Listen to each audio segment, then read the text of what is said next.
So hello students, welcome to Abhyas series 2025. In today's computer class, we'll be revising all the classes that we have done in month of August. तो I hope you are preparing well for your upcoming exam. आप अच्छे से exam के लिए पढ़ रहे हैं, but सिर्फ पढ़ना एग्जाम के लिए इम्पॉर्टेंट नहीं है. It is very important that you also retain the information that you are covering. आप सिर्फ सिलेबस करके जा रहे हैं, एग्जाम में सब भूल जा रहे हैं, तो उसका कोई फ़ायदा नहीं होगा. आपको बीच बीच में सेल्फ असेसमेंट करना है, अपने टेस्ट लेने हैं, टेस्ट सीरीज अगर आपके पास है या कहीं से भी अगर आपको क्वेश्चंस मिल रहे हैं उनको अटेम्प्ट करना है और देखना है कि आपकी वीकनेसेस कहाँ हैं, आपको कौन से टॉपिक अच्छे से रिवाइज हो गए हैं accordingly. Okay, now if you are preparing for this examination and अभी तक भी अगर एग्जाम में कोई डाउट है आपको, डोंट वेस्ट योर टाइम कि मैं गूगल कर रहा हूँ कि क्वेश्चन को. Just go for this comprehensive guide book. इसका लिंक आपको डिस्क्रिप्शन में मिल जाएगा. एग्जाम से रिलेटेड जितनी भी आपको क्वेरी है इस एक डॉक्यूमेंट से कवर हो जाएंगी. This is the one stop solution. Go download it. It's absolutely free. Check out the link. Okay. Now let's start with the very first question. In batch processing, how are job executed? Basically, आपकी जो batch processing होती है उसमें there are 2-3 jobs या 2-3 आपको task दिए होते हैं या 200, 300, 400, 1000 ऐसे करके टास्क आपको दे रखे होते हैं. तो आपको बताना है कि इनका एग्जीक्यूशन किस तरीके से होता है. हमने बैच प्रोसेसिंग बहुत अच्छे से डिस्कस की थी. So if you have covered the topic you will also understand that यहाँ पे क्या होता है. बेसिकली यहाँ पे सिक्वेंशियल यूज़र इंटरेक्शन होता है. सॉरी, सिक्वेंशियल इंटरेक्शन होता है विदाउट यूज़र. कैसे? यहाँ पे जितने भी टास्क हैं उनके बैचेस बनते हैं. ओके, देन बैच ए सबसे पहले एग्जीक्यूट होता है, इसका रिजल्ट आता है. देन बैच बी एग्जीक्यूट होता है एंड इसका रिजल्ट आता है. So this is the batch processing. नहीं आता है तो अगस्त की आपने फर्स्ट क्लास जो 7 अगस्त को हुई थी उसको देखना है. Okay, now which of the following operating system is an example of multi programming. Multi programming IBM OS 360, Android, Unix या मैक OS. तो आपने बताना है इसमें मल्टी प्रोग्रामिंग ऑपरेटिंग सिस्टम कौन सा है. अब यहाँ पे if you have answer that option C that is Unix is the answer, you are absolutely correct.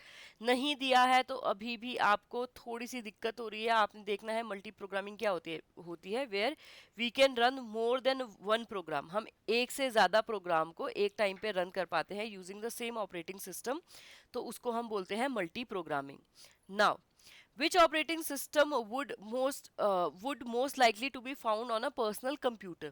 अगर आपके पास पर्सनल कंप्यूटर है जिसको आप यूज करते हैं तो उसमें आप कौन से ऑपरेटिंग सिस्टम को यूज कर सकते हैं. नाउ इसके लिए आपको पता होगा जब हम पर्सनल कंप्यूटर यूज कर रहे हैं तो हमें ऐसा ऑपरेटिंग सिस्टम चाहिए जो वन यूजर हो. दैट मीन्स उस ऑपरेटिंग सिस्टम को एक ही इंसान एक्सेस कर सकता हो. तो यहाँ पे the correct answer you need to know is window 10. आपको पता होगा जो हमारे पास MS विंडो होती है यूजुअली हम अपने सिस्टम्स में यूज़ करते हैं, तो वो क्या होती है हमारी सिंगल यूज़र या फिर पर्सनल लैपटॉप में जाने वाले ऑपरेटिंग सिस्टम होते हैं. इन जैसे क्वेश्चंस के लिए देखो आपको सिर्फ नॉलेज होनी इंपॉर्टेंट नहीं है, नॉलेज की एप्लीकेशन कैसे हो रही है वो भी इंपॉर्टेंट है. All right, moving on. Which of the following is an example of a hard real time system? Okay, online ticket booking, medical device control, video streaming platform या social media app. Now, if you remember last class में हमने discuss किया था what is hard real time system, जहाँ पे अगर operating system time पे operation को कंप्लीट नहीं करता the consequences are going to be big, they are going to be more dangerous. Okay, तो यहाँ पे बहुत ज़रूरी होता है कि टाइमलाइन को फॉलो किया जाए, डेडलाइन से पहले टास्क को किया जाए. अब इनमें से देखिए आपका कौन सा काम है जो बहुत इंपॉर्टेंट है. Is it online ticket booking? क्या 1 घंटे बाद, 15 मिनट बाद, 20 मिनट बाद नहीं हो सकती है? कोई दिक्कत नहीं है. यूजुअली क्या होता है अगर अभी कोई लेट से टुडे अभी 11:15 टाइम हो रहा है, मैंने अभी टिकट बुक किया है, तो यूजुअली ये अपडेट 11:20 तक या 11:22 तक ही होता है. तो यहाँ पे तो गैप आता ही है. Then we have video streaming platform. क्या कोई मूवी आप 10 बजे देखें, 10 बज के 12 बजे देखें, या लेट से आप पंचायत का नया सीजन देखना चाहते हैं, वो 20 मिनट लेट हो गया, तो क्या बहुत हार्ड कॉन्सिक्वेंसेज होते हैं? नहीं होते हैं.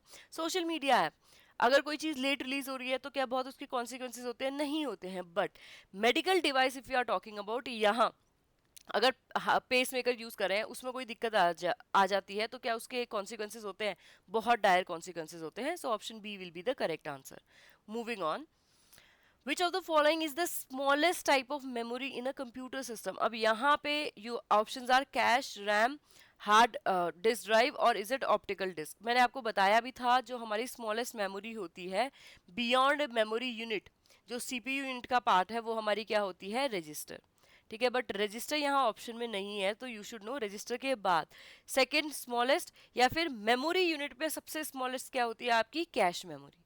तो option A will be the correct answer. नहीं पता है तो आपने मेमोरी की हायरार्की पढ़नी है, जो अगस्त की सेकंड क्लास हुई थी, हमने वहाँ पे मेमोरी ऑर्गेनाइजेशन के बारे में पढ़ा था, so you will get it there. Okay, moving on.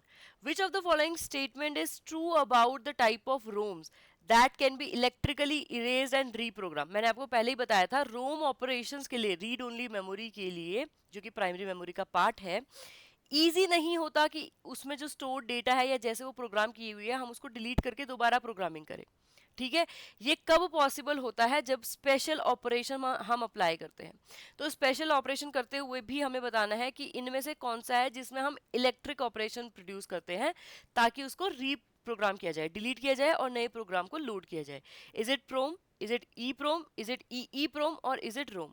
So if you have answered option C, that is EEPROM, so that will be the correct answer. Otherwise इसको आपने बहुत अच्छे से पढ़ना होगा। इसमें से जो प्रोम है, ईपी प्रोम है, ये भी थोड़े से ज्यादा इंपॉर्टेंट है। Okay, moving on. Which of the following is true about the floppy disk as a type of magnetic secondary memory storage? अब floppy disk आपको पता होना चाहिए, it's a type of secondary memory और auxiliary memory, काफी slow होती थी, अब यूज में नहीं है, but yes there was a time जहाँ पे ये क्या होता था, बहुत ही sought after थे। ओके, क्योंकि यही एक डिस्क होती थी जो डेटा को स्टोर कर सकती थी एंड पोर्टेबल भी थी। So, your option are: it uses optical technology to store data, it has storage capacity of approximately 1.44 MB and uses magnetic field for data storage, it provides faster data transfer speed than modern solid state drives, it is primarily used as a type of primary memory in the modern computer. अब आपको पता होना चाहिए primary memory तो ये नहीं है, तो ऑप्शन डी को आप यहीं पे कैंसिल आउट कर देंगे। क्या ये ऑप्टिकल टेक्नोलॉजी स्टोरेज है? नहीं है। आपको पता होना चाहिए हमारे पास ऑप्टिकल होती है, हमारे पास मैग्नेटिक होती है एंड हमारे पास सॉलिड स्टेट होती है। ये क्या है? मैग्नेटिक है।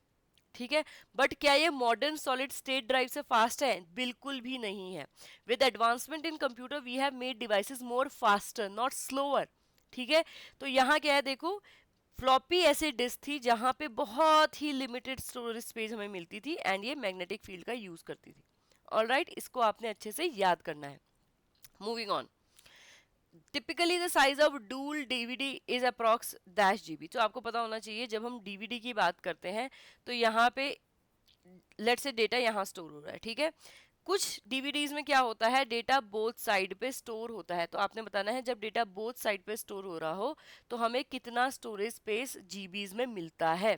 सो the correct answer will B, क्योंकि ये डायरेक्ट क्वेश्चन है, यहाँ पे कुछ समझाने जैसा नहीं है, यू शुड नो 8.5 जीबी। ठीक है, तो हमारी जो डूल लेयर, और ये आपने अच्छे से याद भी करना है, सिंगल लेयर, डूल लेयर, डीवीडी के लिए भी, ब्लू रे के लिए भी। ठीक है, आपको ये सारा मैंने अपनी आपकी क्लास में समझा रखा है, उसको आप देख के एक बार चेकआउट करना। Okay, now EEPROM again electrically erase की बात कर रहे हैं हम लोग। Program and erase electrically dash times in 4 to 10 ms in 1 byte at a time.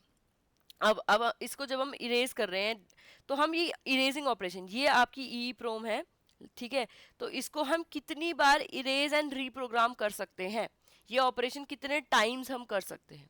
The correct answer will B 10K, that is 10,000 times हम इस ऑपरेशन को कर सकते हैं कि हमने कोई प्रोग्राम डाला, उसमें देन डिलीट किया, देन डाला, देन हम लोगों ने इलेक्ट्रिक करंट्स को यूज किया, देन हमने उसको डेटा को डिलीट किया, देन हमने दोबारा प्रोग्राम किया, तो ये सब हम चीजें 10,000 टाइम रिपीट कर सकते हैं। Moving on.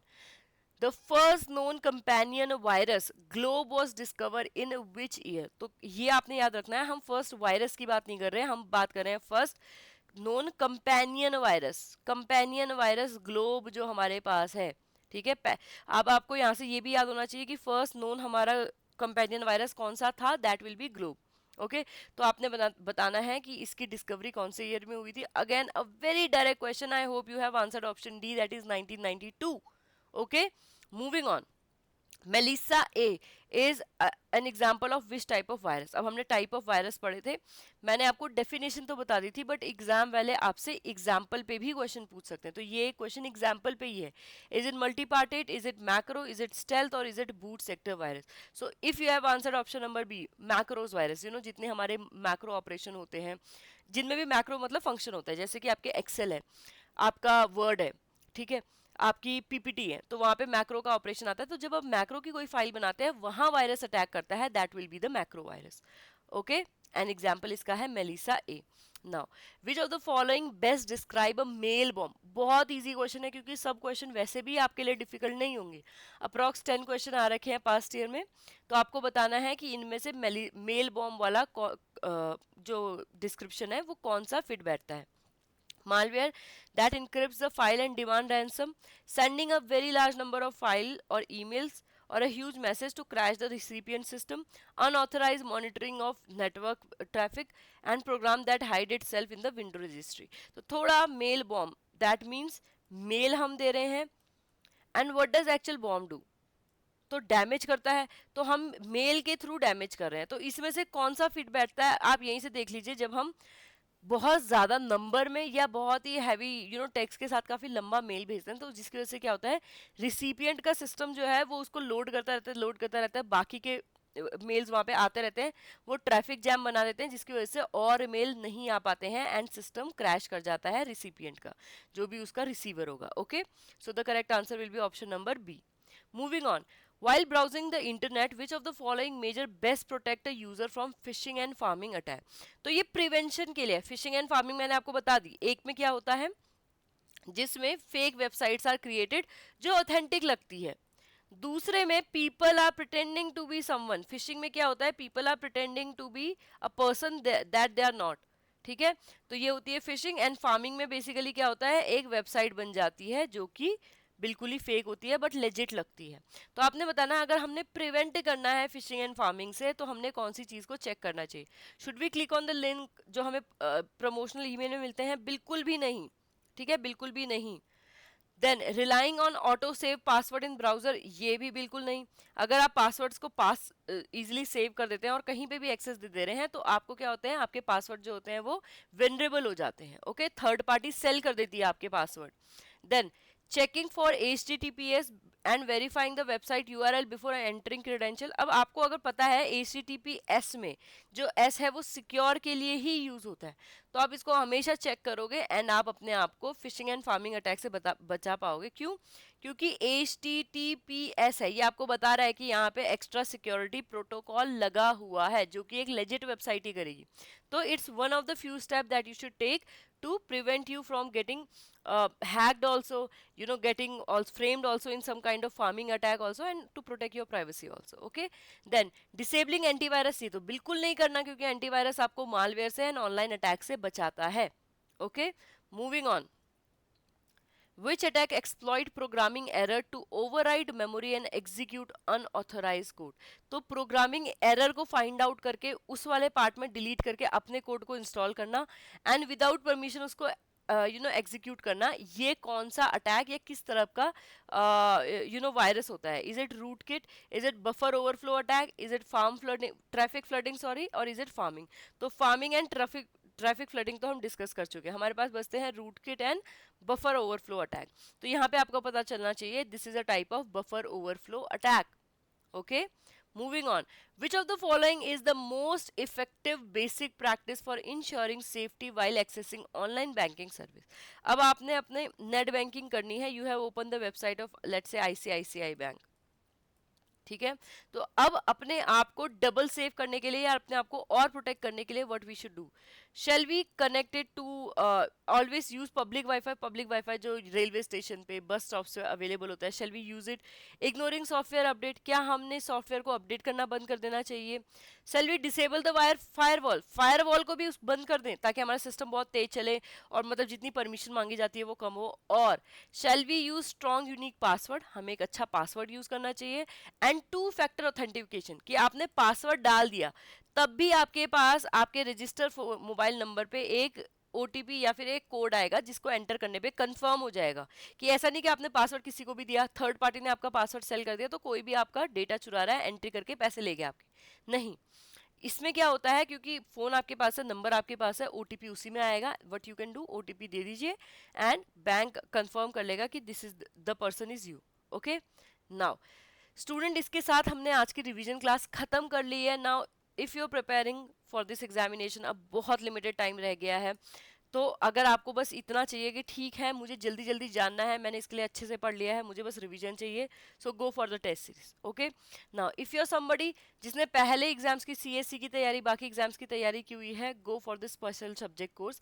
क्योंकि यहाँ देखो क्या होता है, जितनी आपकी यूनिक कोर्सेज है, चाहे कंप्यूटर का आपका कोर्स है, क्योंकि यूपीएससी में यूजुअली नहीं पढ़ना पड़ता है, ठीक है, बाकी आपके अकाउंटेंसी है, तो ऐसे सब्जेक्ट्स आपको यहाँ पे स्पेशल सब्जेक्ट कोर्स में मिल जाते हैं। Then if you are somebody, अब टाइम बिल्कुल नहीं है but you still want to prepare, आप में वो जी लेके मैं टाइम देने को तैयार हूँ, मेहनत करने को तैयार हूँ, बस मुझे एग्जाम फोकस्ड मटेरियल चाहिए जिससे मैं अपना बेस्ट दे पाऊँ, ठीक है, तो उसके लिए we are offering the master course that you can check out. यहाँ पे आपको सभी सब्जेक्ट्स की along with the test series preparation मिल जाती है। Okay, now thank you so much students and I hope you will do well in your examination, all the best.